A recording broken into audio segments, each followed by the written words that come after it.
इस वीडियो के अंदर गाइस हम लोग बात करने वाले हैं best tax saving mutual funds के बारे में। जी हाँ, तो देखिए जैसे यहाँ पे मार्च का टाइम आता है, लोग जो है एडीसी की डायरेक्शन लेने के लिए ईएलएस म्यूचुअल फंड के अंदर ज़्यादा इन्वेस्ट करते हैं। जी हाँ, तो आज के इस वीडियो के अंदर मैं आपको रूल्स और रेगुलेशन बताऊंगा ईएलएस म्यूचुअल फंड्स के, क्या उसके विड्रॉल के रूल्स और रेगुलेशन है, कितनी आपको टैक्स के बेनिफिट मिलते हैं, प्लस कैसे आपको इन्वेस्ट करना चाहिए, कौन कौन से बेस्ट म्यूचुअल फंड्स है।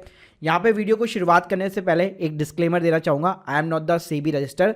तो ये वीडियो केवल एक एजुकेशनल पर्पस के लिए, कोई भी यहाँ पे मेरी जो है रिकमेंडेशन वगैरह नहीं रहेगी। तो देखिएगा, इस पहले हम लोग जो है टैक्स के बेनिफिट के बारे में बात कर लेते हैं। तो यहाँ पे एटीसी की आपको डिडक्शन यहाँ पे देखने को मिल जाती है, जिसके अंदर 1.5 लाख रुपए की लिमिट दी गई है। आप एटीसी का नाम सुनते ही सबसे पहले अगर मैं बात करूँ एज ए प्रायोरिटी वाइज, तो जितना भी आपका लाइफ इंश्योरेंस का प्रीमियम होता है, जो आपका एलआईसी का प्रीमियम चाहे टर्म प्लान का प्रीमियम, सबसे पहले वो सेट ऑफ हो जाएगा। उसके बाद में जैसे अगर आपकी शादी वगैरह हो रखी है तो बच्चों की स्कूल की फीस वगैरह हो गई तो वो सेट ऑफ हो जाएगा। फिर बाकी जितना भी बचता है उसमें आप ईएलएस म्यूचुअल फंड के अंदर यहाँ पे जो है आपके पास में स्कोप रहता है कि आप वहाँ पे इन्वेस्ट कर सकते हो। मतलब वैसे कोई लिमिट नहीं रहती ईएलएस म्यूचुअल फंड के अंदर, लेकिन यहाँ पे मैक्सिमम जो लिमिट है वो 1.5 लाख रुपए। फिर चाहे आप लाइफ इंश्योरेंस से सेट ऑफ करो, चाहे कि एजुकेशन फीस से करो या फिर म्यूचुअल फंड के थ्रू करो, मैक्सिमम लिमिट ही यहाँ पे आपको 1.5 लाख रुपए दी गई है। अब देखिएगा, इसमें बात करो कि ईएलएस म्यूचुअल फंड्स आखिर होते क्या है। तो देखिए, ये इक्विटी लिंक्स म्यूचुअल फंड्स होते हैं। वैसे तो नॉर्मल म्यूचुअल फंड भी कई सारे इक्विटी आपको मिल जाएंगे, लेकिन इसके अंदर कुछ खास रूल्स और रेगुलेशंस है।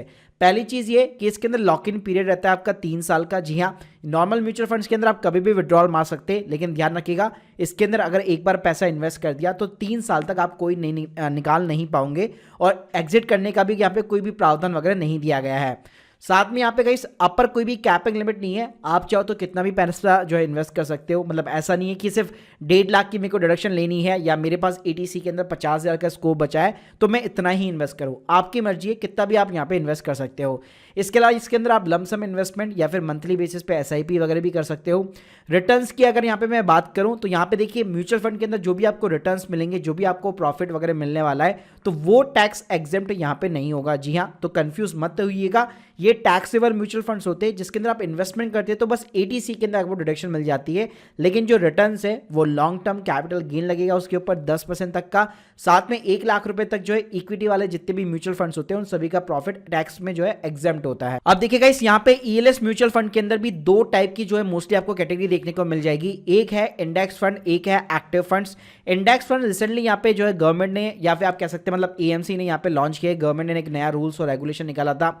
इंडेक्स फंड का मतलब ये होता है कि जैसे हमारा इंडाइसेस है, जैसे कि निफ्टी 50 यानी कि इंडिया की टॉप 50 कंपनियां, तो वो इंडेक्स यहाँ पे जितना रिटर्न निकाल के देगा उतना ही रिटर्न ये भी म्यूचुअल फंड आपको निकाल के देगा, और ये एकदम नई कैटेगरी है।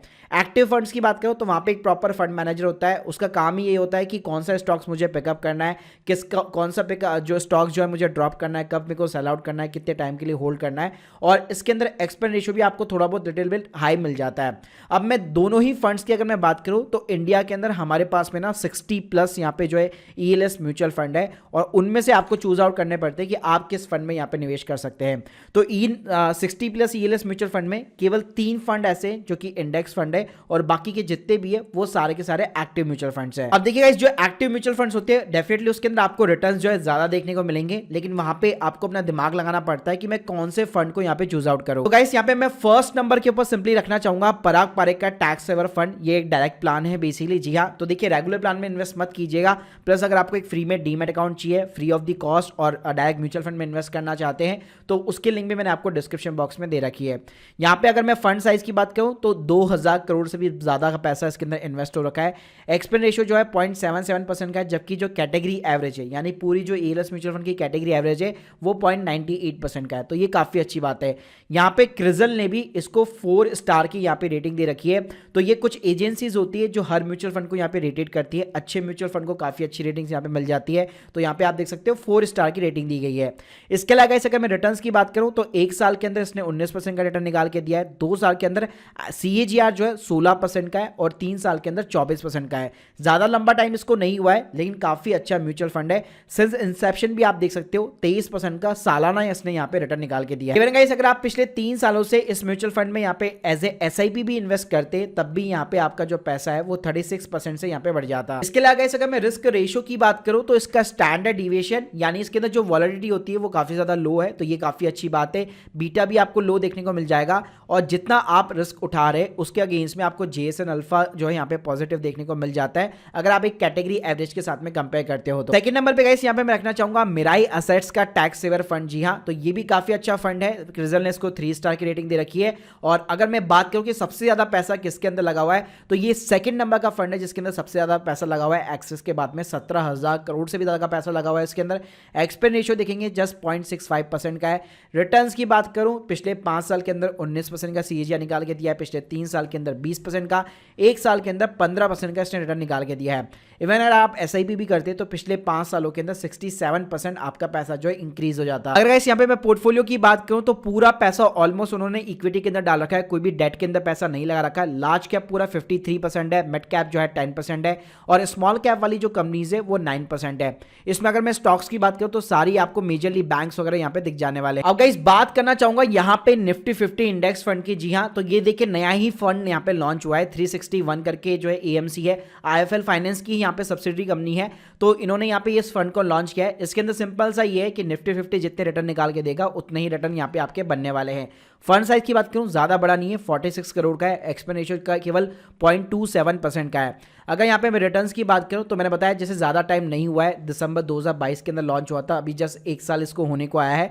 तो निफ्टी 50 ने यार जितने रिटर्न निकाल के दिए उतने ही रिटर्न इसने निकाल के दिए। मतलब अगर आप कंपेयर भी करोगे तो आप देख सकते हो एक दिन में अगर निफ्टी 50 जितना रिटर्न निकाल के देगा उतना ही रिटर्न दोनों ही मतलब ऑलमोस्ट आपको जो है सिमिलर देखने को मिलने वाले हैं। इसके अलावा इस रिसेंटली जो जीरोधा जो कि हमारे इंडिया का लार्जेस्ट ब्रोकिंग प्लेटफॉर्म है उसने भी अपना एक म्यूचुअल फंड निकाला है और अच्छी बात है ईएलएस म्यूचुअल फंड भी निकाला है, वो भी इंडेक्स कैटेगरी के अंदर जो कि है large mid cap 250 index fund. जी हाँ, तो इसके अंदर इन्होंने क्या किया है, जो निफ्टी 50 होता है उसके बाद में एक नेक्स्ट 50 होता है, दोनों मिलकर निफ्टी 100 बनाते हैं, फिर एक आपका मिड कैप 150 होता है। यानी कि जो इंडिया की टॉप 250 कंपनियां हैं वो जितना रिटर्न यहां पे निकाल के देगी उतना ही रिटर्न ये म्यूचुअल फंड निकाल के देने वाला है। जी हाँ, अगर यहां पे मैं एक्सपेंस रेशियो की बात करूं तो 0.26% का एक्सपेंस रेशियो है। और जैसे मैं बताया कि जस्ट अभी 1 वीक ही हुआ है इसको यहाँ पे लॉन्च हुए, यानी ज्यादा टाइम यहाँ पे हुआ नहीं है। तो यहाँ पे अगर मैं रिटर्न के यहाँ पे कंपेयर करूँ तो कंपेरिजन कोई बनेगा नहीं। 5.39% का इसका भी रिटर्न निकल चुका है। इस इंडेक्स फंड के अंदर एक ट्रैकिंग एरर भी होता है, यानी सिंपली तरीके से अगर 250 जो इंडाइसेस है वो अगर वो जितना रिटर्न निकाल के दे रहा है क्या उतना ही रिटर्न